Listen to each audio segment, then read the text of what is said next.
Nah pemirsa, tidak banyak yang tahu ternyata jika nama kota Casablanca di Jakarta ini berasal dari nama dari salah satu kota di Maroko. Bram tahu tidak?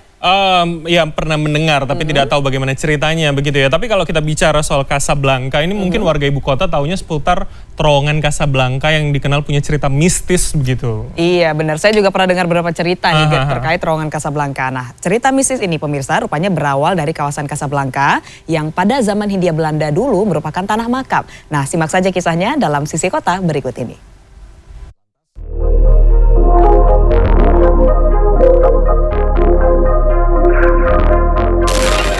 Casablanca, Jakarta Selatan bisa dibilang kawasan yang mewakili julukan kota Jakarta. Metropolitan, modern, beragam, dan macet. Namun orang sering lupa, Jakarta juga dikenal sebagai kota yang menyimpan aneka kisah yang syarat akan sejarah. Ada yang berjalan harmonis, namun beberapa terkesan tragis, hingga menimbulkan nuansa mistis. Casablanca, sebuah cenderamata dari negeri matahari terbenam. Hadiah yang belakangan tertanam dan tumbuh, memberi kesan glamor, sekaligus rumor horor.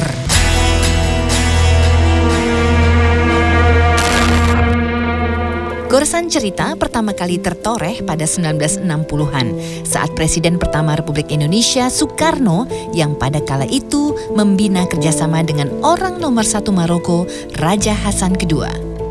Bentuk kerjasamanya adalah Sister City, yakni memberi nama jalan di ibu kota Maroko Rabat dengan nama Rue Jakarta, Rue Bandung, dan Avenue Soekarno. Sementara di Indonesia, salah satu jalan di Jakarta disematkan nama dari salah satu kota di Maroko, Casablanca. Berbicara soal Jalan Casablanca, dalam pembangunan jalan yang baru diresmikan pada 1996 dan 1997 ini, pemerintah sempat terkendala beberapa hal. Salah satunya adalah harus membongkar sebagian tanah makam yang membentang luas di peninggalan Hindia Belanda tersebut.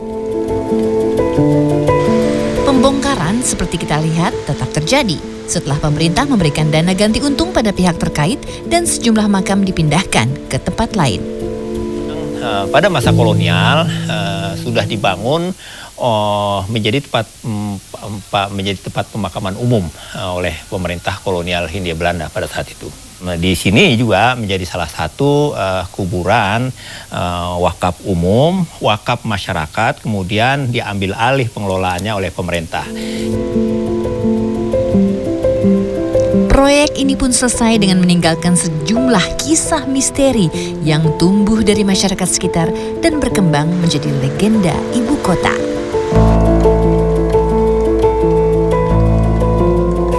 Terowongan itu kan memang dahulunya adalah pinggiran dari kuburan. Jadi perbatasan kuburan ini, Benteng Pulau itu sampai sini kan dipotong oleh Jalan Casablanca. Maka disitulah kemudian memang barangkali ya karena kurang konsentrasinya para pengendara mobil, pengendara roda 2, udah konsentrasi dia sedang melamun maka terserempet, maka dia menabrak pinggir marka jalan, maka dia meninggal dunia di situ. Jadi cerita-cerita seperti itu didengung-dengungkan untuk menambah cita rasa kehidupan kota Jakarta, terutama di terowongan Casablanca itu.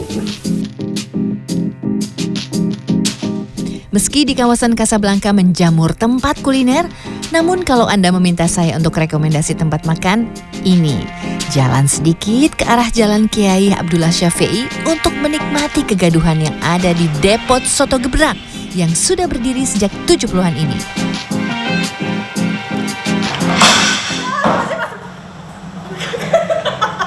Ternyata kayak gini penyambutannya ya Mas ya? Masih juga sering kaget nggak? Kaget juga ternyata.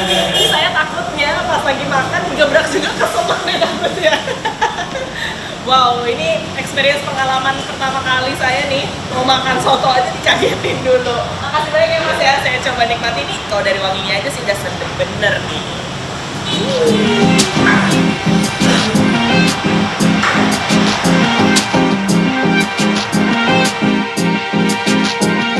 Jalan Casablanca, begitulah ia. bukan hanya penghubung bagi warga pinggiran ibu kota dengan pusat jantung Jakarta yang tak pernah berhenti berdegup. Namun juga sebuah wujud hubungan persahabatan bagi sang Zamrud penghuni Katulistiwa dan si penjaga matahari terbenam. Tim Liputan CNN Indonesia.